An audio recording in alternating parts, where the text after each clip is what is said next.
Hello, my name is Eshel, and I'll be speaking with you on behalf of RSN, the Refuser Solidarity Network. I'm here in Tel Aviv, where life is kind of going on. You know, the families of and victims of the October 7th massacre still feel, obviously, the consequences of the attack on the 7th, but generally, the rest of Israeli society has continued on, and we see Israeli flags all over the country, and there's a general slogan and morale of "we will win this together," which has been very difficult to witness here on the ground when you know that people in Gaza are experiencing a genocide. 28,000 people have been murdered. 1.4 million people have been violently displaced from their homes and expelled from their homes. They're living in makeshift tents in close to the Rafah border, where they're barely receiving enough humanitarian aid. There's a food shortage, there's water shortage, there's a lack of medical supplies.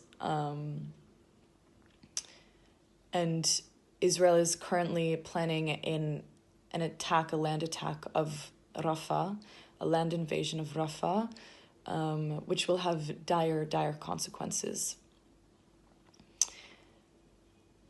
So hello to everyone at this Congress, to the friends of the National Committee of Nonviolent Movement in Rome. Thank you for inviting RSN, the Refuser Solidarity Network, to speak with you. Refuser Solidarity Network, we amplify the voices of millions here on the ground, by 2 millions of people through sending newsletters about the resistance and about war refusers. We share videos of resistors, objectors, and activists on the ground through our social media platforms. If you'd like to follow our Instagram, it's called Voices Against War. That's where we amplify the voices of war objectors and resistors on the ground.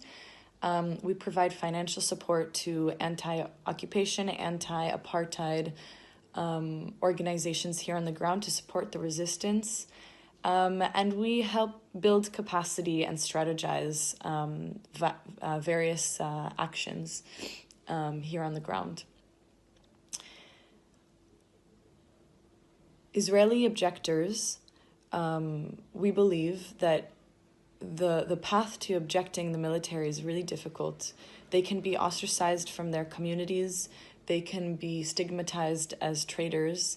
And in general, it's a very, very difficult experience. Maybe some of you understand the isolation that you can experience when you're going against everything that your society believes in.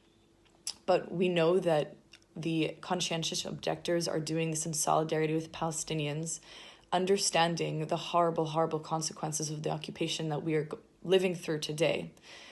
If you would like to support conscientious objectors here in Israel, if you would like to support our organizations on the ground who are working in solidarity with Palestinians to say no, saying ceasefire now, and urging our world leaders to look at Gaza and stop this war, you can subscribe to our newsletters, you can check out our social media platforms, and you can donate to RSN. Thank you so much for taking the time to listen to our voices, to checking us out on Instagram, to speaking about Gaza, to being in solidarity with Palestinians and Israeli war refusers and anti-occupation activists and anti-apartheid activists. And thank you for caring. I'm praying for a more peaceful and safe future for everyone on this land and everyone everyone in the world. Thank you.